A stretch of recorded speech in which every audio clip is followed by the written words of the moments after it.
पुणे महानगरपालिका निवडणुकीच्या पार्श्वभूमीवर हडपसर प्रभाग क्रमांक 41 मधील राजकीय वातावरण चांगलंच तापलं आहे. सर्वच पक्ष ताकद लावत असताना या प्रभागात मात्र जनतेतूनच एक वेगळी आणि ठाम चर्चा ऐकायला मिळते.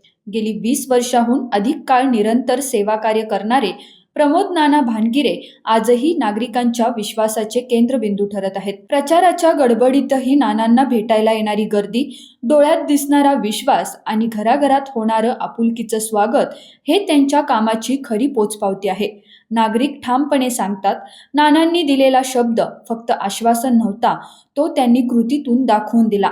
रस्ते, पाणी, मूलभूत सुविधा आणि थेट संवाद असलेलं नेतृत्व यामुळेच आजही जनतेचा कौल स्पष्ट आहे. आणि म्हणूनच हडपसर प्रभाग क्रमांक 41 मध्ये एकच आवाज पुन्हा पुन्हा ऐकू येतोय, विकासासाठी पुन्हा पुन्हा एकदा एकजूट होतोय. रोकठोक महाराष्ट्राला सबस्क्राईब करा आणि बेल आयकॉनवर क्लिक करायला विसरू नका.